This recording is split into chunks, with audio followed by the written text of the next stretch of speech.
Bonjour tout le monde. Aujourd'hui, je veux partager avec vous une histoire de vie que personne n'aurait pu prévoir, mais qui est devenue ma réalité. J'ai toujours rêvé de me marier à l'église. Je planifiais la cérémonie de mes rêves jusqu'à ce que la vie me donne un coup si inattendu que tout a changé d'un coup. J'ai perdu quelqu'un de très important et je me suis retrouvée seule avec 2 petites filles, affrontant une douleur immense et une réalité que je n'aurais jamais imaginée. Mais ce n'était pas la seule surprise que la vie m'a réservée. Du jour au lendemain, j'ai dû prendre des décisions qui ont changé le cours de mon histoire. Ce qui semblait être une fin s'est transformé en un nouveau départ. Mais croyez-moi, ce que j'ai vécu ensuite va vous laisser bouche bée. Vous voulez savoir comment j'ai réussi à surmonter tout cela et ce qui s'est passé d'encore plus inattendu? Restez avec moi jusqu'à la fin, car il y a encore bien plus à venir, et vous ne croirez pas ce qui s'est passé ensuite. J'ai toujours rêvé de me marier à l'église, mais la vie m'a surprise d'une manière que je n'aurais jamais imaginée. Quand nous avons enfin fixé la date de notre mariage, l'inattendu s'est produit. Louis, le père de mes filles, est décédé subitement. Ce fut un choc qui m'a prise totalement au dépourvu. Tout à coup, je me suis retrouvée seule avec 2 petites filles, Carla, 3 ans, et Diane, à peine 1 an. Et c'est là qu'elles sont devenues ma raison de vivre. Si vous avez des enfants et que vous feriez tout pour eux, commentez ici, je les aime. Commentez simplement, je les aime, et montrez l'amour que vous avez pour vos chers enfants. Je lirai tous les commentaires et je les marquerai avec un cœur. Je me suis complètement investie en elles, la jeunesse, la force, la vigueur, tout ce que j'avais de meilleur, je leur ai consacré. J'ai dû être à la fois mère et père, et bien que le deuil soit immense et semble interminable, je ne pouvais pas me permettre de m'effondrer. Louis, en plus de me laisser seule avec les filles, m'a laissé avec de nombreuses dettes. Comme il travaillait à son compte, je n'ai reçu aucune aide. Alors, j'ai dû me lancer dans le travail jour et nuit, sans repos. Mais heureusement, les choses ont commencé à s'améliorer. Je travaillais comme couturière dans l'atelier de Donna Bay, et elle m'a permis d'amener les filles, car la place en crèche n'était pas encore disponible. J'ai travaillé là pendant des années, et selon Donna Bay, j'avais un grand potentiel. Elle m'a encouragée à ouvrir mon propre atelier, et avec le soutien de mes filles, qui étaient déjà plus âgées, nous avons décidé de faire ce grand pas. Elles ont tout appris sur les machines à coudre et ensemble, nous sommes devenus une équipe imbattable. Notre atelier a grandi, j'ai embauché d'autres couturières, et avec le temps, les filles ont terminé leurs études et ont suivi leur propre carrière. Je savais que la vie de couturière n'était pas facile, mais j'étais tellement concentrée sur le fait de donner le meilleur à mes filles et à mon entreprise que pendant des années, je n'ai pensé à rien d'autre. Jusqu'à ce qu'elles grandissent, se marient, et que je me retrouve seule dans une grande maison avec ce vide. J'ai commencé à envisager l'idée de me remettre en couple. Après tout, j'étais encore jeune. Mes filles disaient que j'étais bien et que je méritais d'être heureuse. Le problème, c'était de sortir pour un rendez-vous après une journée épuisante de travail. Je n'avais même pas l'énergie pour ça. Alors, je me suis consacrée au travail, sans précipitation, laissant la vie suivre son cours. C'est alors que Brian est entré dans ma vie. Il était chauffeur pour l'une des entreprises pour lesquelles je travaillais, et peu à peu, nous nous sommes rapprochés. Il était sympathique, drôle, et rapidement, il n'arrêtait pas de me complimenter. Je dois avouer que j'ai ressenti une forte attirance, mais j'ai résisté par peur. Je ne voulais pas m'impliquer, mais il a tellement insisté que j'ai finalement accepté un dîner. Vous savez, ce premier rendez-vous inconfortable où vous ne savez pas comment agir? J'étais comme ça, mais Brian a su me mettre à l'aise. Il me regardait dans les yeux, me touchait les mains, et je sentais une sincérité dans chacun de ses gestes. Après le dîner, j'ai suggéré que nous rentrions à la maison, mais quelque chose dans ma tête me disait que je commençais peut-être à envisager un avenir différent. Et vous, avez-vous déjà vécu quelque chose qui vous a fait repenser toute votre vie? Dans une telle situation, feriez-vous la même chose? Commentez ici pour me dire ce que vous feriez dans une situation comme celle-ci, et si ce que j'ai fait était la bonne chose à faire. Ce soir-là, Brian voulait quelque chose de plus, quelque chose que je n'avais pas prévu. Il m'a convaincu d'aller en boîte de nuit. Je l'avoue, j'étais sous le choc. Une boîte de nuit, me suis-je dit? Tout ce que je voulais le moins, c'était du bruit, de la musique forte et toute cette agitation. Mais pour ne pas paraître trop rigide ou ringarde, j'ai décidé d'accepter l'invitation. Je n'ai jamais été du genre à danser, d'autant plus que si je bougeais un bras, ma jambe ne suivait déjà plus. Mais j'ai pensé, qui est sous la pluie doit se mouiller, et j'ai décidé de me jeter à fond dans cette soirée. Brian disait que ça nous ferait du bien, que nous nous amuserions, que je ferais quelque chose de différent autre que de coudre, et croyez-moi, il avait raison. Quand le DJ a lancé une heure entière de musique des années 80, je me suis retrouvée transportée à une époque qui semblait déjà révolue. J'ai revécu des moments et des souvenirs de personnes qui n'étaient plus avec moi.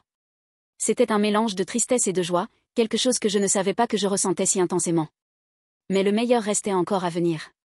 Au milieu de la nuit, Brian et moi avons fini par nous embrasser, et je ne peux pas nier que c'était comme si j'avais touché le ciel. Mes jambes tremblaient, et quand il m'a serré dans ses bras, j'ai cru que j'allais m'évanouir d'émotion. Je n'avais pas ressenti de contact, de câlin, de baiser, de chuchotement à l'oreille depuis si longtemps, et tout cela m'a fait me sentir vivante, pleinement vivante. Et dans un souffle, Brian m'a dit qu'il se sentait vivant lui aussi. J'étais enchantée par la façon dont il arrivait à me faire ressentir tout cela si intensément. Nous avons passé la nuit à nous embrasser et à nous enlacer. Mais les jours suivants, cela ne s'est pas arrêté là, nous n'avons plus pu nous retenir et nous avons eu notre première fois ensemble. Sincèrement, Brian n'a pas déçu une seule fois, il a été parfait. Et après, avec un sourire sur le visage, il m'a dit que ce n'était que le début. Je me suis retrouvée complètement prise par cet homme, et la sensation que j'avais était que je le voulais déjà pour toujours dans ma vie. Nous avons été ensemble pendant 6 mois, et ensuite, nous avons décidé de nous marier l'année suivante. Mais avant de franchir cette étape, nous avons décidé de vivre ensemble. Partager ma vie avec Brian a été facile, il était un compagnon incroyable, compréhensif, et il est devenu ami avec mes filles. Sa mère, Donna Nanette, s'est beaucoup identifiée à moi, et chaque fois qu'elle allait faire quelque chose, elle me demandait mon avis en premier. Nous sommes devenus amis, et elle me mettait sur un piédestal, tellement elle m'appréciait. Mais avec le temps, quelque chose a commencé à changer. Brian a commencé à insister pour avoir un enfant, et l'idée a commencé à m'inquiéter de plus en plus. J'approchais des 50 ans et je savais qu'une grossesse à cet âge pourrait mettre ma vie en danger. Je ne voulais pas prendre ce risque, et je lui ai dit que si nous voulions un enfant, nous pouvions adopter. Mais Brian n'a pas accepté ma proposition. Il disait qu'il était très compétent pour faire des enfants et qu'il n'était pas prêt à s'occuper des enfants d'une autre personne. Donc, c'était avec moi qu'il voulait avoir des enfants. Cela, bien sûr, a causé des tensions dans notre relation. Avec le temps, Brian a commencé à avoir des comportements différents. Il sortait sans prévenir, rentrait tard le soir, et quand il arrivait à la maison, il ne me parlait presque pas. L'ambiance est devenue tendue et inquiète. J'ai demandé à ma fille Diane de lui parler, mais elle a été très grossière et a dit qu'elle ne voulait pas se mêler des affaires de couple, que si j'avais choisi un homme plus jeune, c'était à moi de résoudre les problèmes. J'étais complètement stupéfaite par son manque de tact. Mais en même temps, j'ai réfléchi, elle et son mari traversaient aussi des difficultés dans leur mariage, donc peut-être que sa réaction était simplement le reflet de tout ce qui se passait. Enfin, cette année-là a été marquée par de grands changements et des événements dans ma vie et dans ma famille. Je suis devenue grand-mère, Carla, ma fille, a eu des jumelles identiques, Renata et Roberta. J'ai aussi agrandi mon atelier de couture. J'ai obtenu mon permis de conduire et j'ai acheté une voiture, ce qui m'a donné encore plus de liberté. Brian, quant à lui, a suivi un cours d'anglais, et je l'ai soutenu dans tout. Quand Noël est arrivé, j'ai réuni ma famille à la maison, y compris les filles qui travaillaient avec moi, et à ma grande surprise, elles sont toutes venues accompagnées de leur famille. J'étais si heureuse et épanouie, sentant que je vivais tout ce que j'avais un jour demandé à Dieu. Mais la plus grande surprise restait encore à venir, ma fille Diane, avec un sourire radieux, a annoncé qu'elle attendait son premier bébé. Mon Dieu, je pouvais à peine y croire. Mon monde devenait encore plus coloré, car ma petite dernière allait me donner un petit enfant. J'étais ravie par cette nouvelle, mais en observant mon gendre, j'ai remarqué qu'il était triste. Quelque chose n'allait pas. Alors, discrètement, j'ai appelé Junior pour discuter. J'ai profité que tout le monde était distrait, même Brian qui souriait d'une oreille à l'autre à l'annonce de la grossesse de ma fille. J'ai même ressenti une petite pointe de jalousie, peut-être à cause de quelque chose que je n'avais encore dit à personne. Je ne pouvais pas donner à Brian ce qu'il désirait tant, un enfant. Chaque fois que quelqu'un parlait de grossesse près de lui, je ressentais un pincement au cœur. Junior m'a dit, avec une gravité qui m'a glacée, que son mariage avec Diane n'était plus ce qu'il était. Il a révélé qu'il s'était passé beaucoup de choses entre eux, y compris quelque chose que je n'aurais jamais imaginé, elle l'avait trompé. Ces mots résonnèrent dans ma tête, et j'ai mis du temps à tout assimiler. Comment cela pouvait-il être? Ma fille, ma petite Diane, faisant quelque chose d'aussi impensable? J'avais du mal à y croire. Mais il parlait avec tant de certitude que je ne pouvais m'empêcher de me poser des questions. Et le pire, Junior soupçonnait que le bébé n'était pas de lui. À ce moment-là, j'ai ressenti une révolte m'envahir. Ce n'est pas possible, ai-je pensé. C'était difficile à accepter, mais je devais écouter ce qu'il disait. Alors j'ai demandé, bouleversée, pourquoi personne ne m'a parlé de ça avant? Pourquoi Diane ne m'a-t-elle rien dit? Il a expliqué qu'elle ne voulait pas que je sache quoi que ce soit de ce qui se passait entre eux. J'étais profondément peinée par cette révélation. Peu à peu, les pièces du puzzle ont commencé à se mettre en place dans mon esprit. Ma fille était effectivement différente avec moi, quelque chose n'allait pas, mais je n'avais pas réussi à le voir.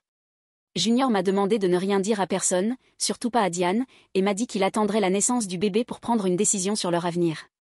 Mon Noël s'est terminé là, car comment pouvais-je me réjouir en sachant que ma fille et mon gendre avaient de si gros problèmes dans leur mariage? C'était inimaginable qu'une telle chose puisse se produire au sein de ma famille, moi qui avais toujours cru en des liens solides. Je voyais maintenant tout s'effondrer autour de moi. Cette révélation m'a laissé complètement perdue. Je n'ai rien dit à personne, mais il était impossible de ne pas y penser tout le temps. Chaque jour, c'était un supplice, et mon esprit vagabondait constamment entre Diane, Junior et l'enfant à venir point forte et toute cette agitation. Mais pour ne pas paraître trop rigide ou ringarde, j'ai décidé d'accepter l'invitation. Je n'ai jamais été du genre à danser, d'autant plus que si je bougeais un bras, ma jambe ne suivait déjà plus. Mais j'ai pensé, qui est sous la pluie doit se mouiller, et j'ai décidé de me jeter à fond dans cette soirée. Brian disait que ça nous ferait du bien, que nous nous amuserions, que je ferais quelque chose de différent autre que de coudre, et croyez-moi, il avait raison. Quand le DJ a lancé une heure entière de musique des années 80, je me suis retrouvée transportée à une époque qui semblait déjà révolue. Ce furent des mois d'angoisse jusqu'à ce que je ne puisse plus tenir. J'ai décidé d'appeler ma fille. Elle a répondu et m'a dit qu'elle n'était pas allée travailler parce qu'elle se sentait naze. J'ai profité de ce moment pour lui rendre visite. Je ne l'ai pas prévenue de ma venue. J'ai laissé l'atelier entre les mains de Marie-Léosa, une amie chère, et je suis allée à la boulangerie acheter le gâteau de maïs qu'elle aimait tant. Je me suis rendue chez Diane, qui habitait dans une autre commune, et si elle n'était vraiment pas bien, je resterai avec elle jusqu'au lendemain. En chemin, je réfléchissais à ce que je dirais, comment je pourrais faire en sorte que ma fille s'ouvre à moi. Je voulais l'aider à se retrouver, à comprendre où elle avait fait des erreurs. Je me demandais comment elle pouvait gâcher un mariage si bon. Junior est un mari formidable, travailleur, honnête, que pourrait-elle vouloir de plus? J'avais tant de pensées confuses que je ne savais pas par où commencer notre conversation. Mais au moins, le gâteau était une bonne excuse pour me rapprocher. Comme le dit la parole de Dieu, il n'y a rien de caché qui ne soit révélé, et je savais que tôt ou tard, la vérité éclaterait. Quelques jours auparavant, j'avais rêvé que j'étais trahie. J'ai rêvé que Brian me trompait avec une femme blonde, mais je ne pouvais pas voir son visage car elle se cachait. Quand je lui tirais les cheveux, le visage qui apparaissait était le mien. Un rêve confus auquel je n'avais pas accordé beaucoup d'attention à l'époque, après tout, Brian ne m'avait jamais donné de raison de douter. Et malgré les discussions sur la grossesse, je n'aurais jamais imaginé qu'il puisse me tromper. Quand je suis arrivée chez Diane, quelque chose m'a dérangée. J'ai vu la voiture de l'entreprise où travaillait Brian garée de l'autre côté de la rue. J'étais intriguée. Je suis allée jusqu'à sa voiture, mais tout était fermé.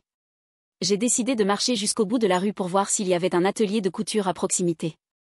J'ai demandé à un propriétaire de bar s'il connaissait un atelier, mais il m'a assuré qu'il n'y en avait pas. Vous savez ce pressentiment qu'on a parfois, mais qu'on a peur de croire? J'étais dans cet état effrayé de découvrir quelque chose qui pourrait me blesser. Cependant, je ne pouvais pas être lâche, je devais affronter ce qui m'attendait. J'ai sonné à la porte de ma fille, déjà angoissée. Quand elle est apparue à la fenêtre en chemise de nuit à 7 heures de l'après-midi, j'ai ressenti une atmosphère étrange. Son regard était effrayé, et cela ne faisait qu'accroître mon inquiétude. Diane a ouvert la fenêtre et m'a dit qu'elle ne pouvait pas ouvrir la porte parce qu'elle ne savait pas où était la clé. J'étais déjà nerveuse et je sentais qu'elle mentait. Alors, sans détour, j'ai dit, « Tu veux que ta mère parte sans même m'offrir un verre d'eau ?»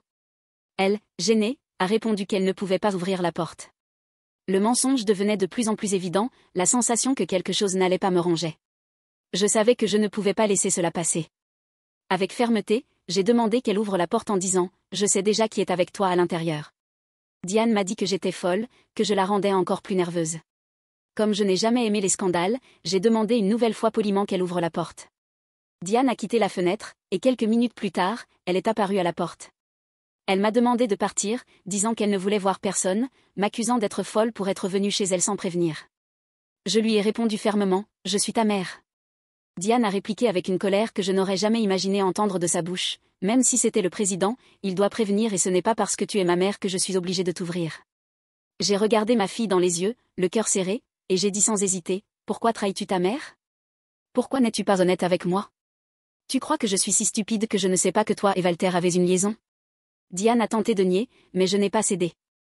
J'ai pointé la voiture de l'entreprise, et c'est à ce moment-là qu'elle n'a plus pu cacher la vérité. Elle était effondrée en larmes, accrochée au grill de la porte, et moi, tenant encore le gâteau, j'ai pleuré de l'autre côté. Elle a demandé pardon, expliquant que Walter était à l'intérieur, mais qu'elle ne me laisserait pas entrer pour éviter un drame. Elle m'a dit entre deux sanglots qu'ils ne l'avaient pas planifié, qu'ils étaient juste tombés amoureux et qu'elle était tombée enceinte. Elle m'a raconté que Junior était déjà au courant et qu'ils étaient en processus de séparation. Mon monde s'est effondré à cet instant. Comment pouvais-je accepter que ma fille et mon mari me trahissent? Et pire encore, qu'ils allaient avoir un enfant.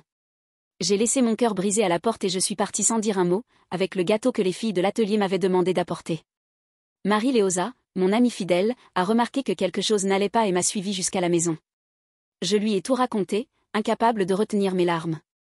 Avec toute sa sagesse, elle m'a dit que je ne perdais pas grand-chose, que Brian n'était pas fait pour moi, et que s'il l'était, il n'aurait jamais fait ce qu'il a fait. Brian et moi nous sommes séparés, et nous avons passé un bon moment sans nous parler. Diane, quant à elle, s'est sentie profondément honteuse de tout ce qu'elle avait fait. Même si je l'avais pardonnée, elle n'arrivait toujours pas à me parler correctement. Jusqu'à aujourd'hui, ce fut une situation très difficile. Quand Carla a appris la vérité, elle a voulu en venir aux mains.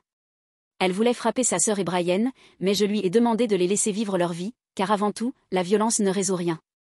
Le temps a passé, et mon petit-fils est né, un garçon magnifique. Je suis allée le voir à la maternité. J'ai embrassé et serré ma fille dans mes bras, mais quand Brian est arrivé, je suis partie. Ils se sont mariés, mais j'ai préféré ne pas aller au mariage. J'ai pensé que ce serait mieux ainsi.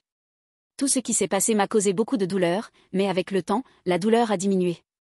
Je ne souffre plus comme avant. Beaucoup me trouvent naïve d'avoir pardonné, mais ce que personne ne sait, c'est qu'une mère est capable de pardonner les plus grandes absurdités de son enfant, et j'ai pardonné à Diane du fond de mon cœur. Récemment, j'ai rencontré Pedro, mais je ne sais pas si je suis prête à commencer quelque chose avec lui. Mais qui sait ?